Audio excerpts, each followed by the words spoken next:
Hey there, welcome to day 2136 of What You Up To Now. As I'm spitting, documenting the journey as I originally transitioned from the brick and mortar corporate world of business to the online world of business. And with the pandemic and everything, back and forth again, I realized I always intuitively believed it once the internet came into play that having both an offline and an online presence is critical for our businesses. And especially since the pandemic, more than ever, I am 100% convinced that it is imperative that we have both an online and offline presence, no matter what it is that we do. Uh, so today our topic, and I share a couple of pieces of content every day since I've come online, not since I've come online, but since 2018, late 2017, early 2018, all of 2018, showed up every day to share video content. Why? Number one, because I was scared to death of doing it, right? I was petrified, just like everybody else that ever does their first online videos, your first speech, your first public speaking thing. It's really, really scary. And we find ways to overcome that, stretch our comfort zone and make it possible. And mine was, all right, I'm going to do it every day. Some days are going to be terrible. Some days are going to be better. But I noticed this morning, I still, in my brain, the first thought I have after I turn off the video player is, that was terrible, or I could have said this, or I could have done that better. I'm always critiquing. And so I need to start working on getting rid of that little negative voice in my head that still, after 7,000, nearly 8,000 videos, still pops up. And I say it. I mean, why am I still doing that? That's one of those personal improvement areas that I'm going to work on this year. So today we're talking about, as part of the Get Your Goals Annual Challenge, day 336 already today, it was getting back on track. What do you do? How do you go about getting back on track when you slip off of your trajectory or your plan or your projections toward achieving a goal or objective? And we're getting toward the end of the year. So this month we want to really focus on that. Last month we did a little review of where we're at for each of the different areas and aspects of our life, according to the 9-part life framework that I use and I teach and I share with everybody, to try to take some of the craziness and chaos and complication out of our lives and simplify it by breaking it down into category. And so we set our goals and objectives using our 7-step goal process. And I just talked about, we might need to add another step as part of our preparing to look at a goal and objective.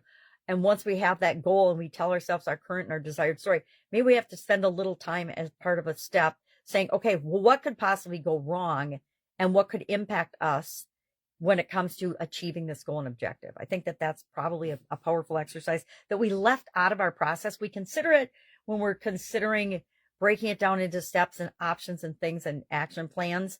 But I think we cover it better in the SOAP framework, where we brainstorm the options and then we choose among options by analyzing those alternatives and those options before we choose one to take action on. But that's every time we have a setback, an obstacle, a problem, a challenge, etc., we use that process.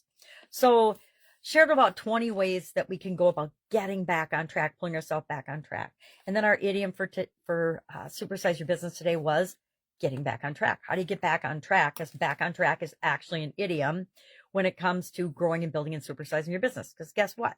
If we think our lives are complicated, growing and building and supersizing a business and putting ourselves out into the world opens us up to a whole lot of other stuff that's outside of our control and can cause us to get off track as we're setting goals and objectives for our business, just like we do for our personal lives. And usually part of our goals and objectives, if we have a business, is under financial relationships. We have aspects of our business and growing that in our personal goals. At least I do. So I talked about and asked, how do you do that? How do you personally get your business and yourself back on track when you notice that you've gotten a little bit askew or off track? I know when I first came online, here's a good example of this. I had an intention when I first came online, what I was going to do, what I wanted to do. And like so many others, it is a whole new world based on, in the online world versus what I was used to growing up and building my businesses initially in the offline world. There is so much more access to information that you get inundated and pulled down all these different rabbit holes and roads that often are not right for you at the time you get pulled down them. At least that's what happened to me. I was learning all about things that I was never, ever going to do. And it wasn't until chatbots came out that I was like, all right, I want one, but I'm going to hire somebody to do this for me because I am not going to learn all about chatbots. That's not going to be my thing. And that it took me till they came out to say no to myself and say, no, you're not going to go down all these rabbit holes. So there's things that can get us off track really easily all the time. But that was one of the biggest things, and the biggest things I had to do was stop following other people and modeling them and picking and really getting clear with respect to social media and online courses and business and trainings and things and gurus and things, because there was so much access to that information versus the olden days when you really had to go to the library. If you wanted to learn something, you had to get in your car, drive to the library.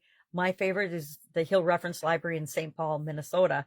I would go there and I would spend hours and hours going through periodicals that you really didn't have access to anywhere else, and to books and resources that were just incredible. But now it's all online. It's all on the internet.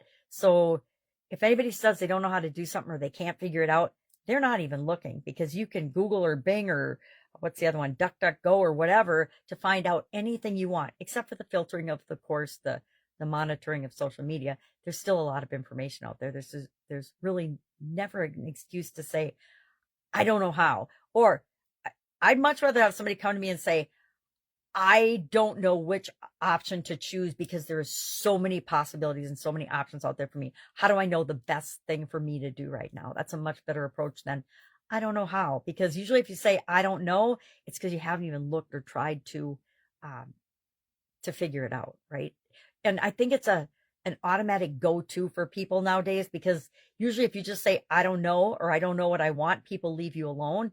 But some of us don't. Some of us push to say, okay, well, if you don't know what you want, how are you going to ever get it? And the quickest, easiest way to figure out what you want is just to start listing the things that you don't want, because usually what you want is the opposite of what you don't want and the opposite of what's going on in a certain area of your life right now. So you just say, okay, if I don't want these things, then write down the opposite. This is what I want. And then start focusing on the wants, not on what you don't want. Because either way, whatever you think about, you're going to get in your life. I didn't make that up. It's called the law of attraction.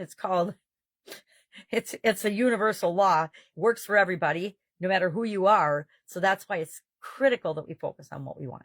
I am definitely getting off topic today. If I can help you in any way, hit me up and ask.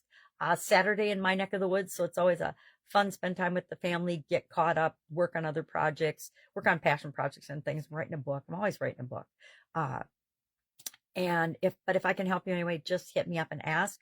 Otherwise, have a fantastic day. And I'll, of course, be with you tomorrow just to let you know what's working, what's not working for me, and what may or may not work for you. Have a great day.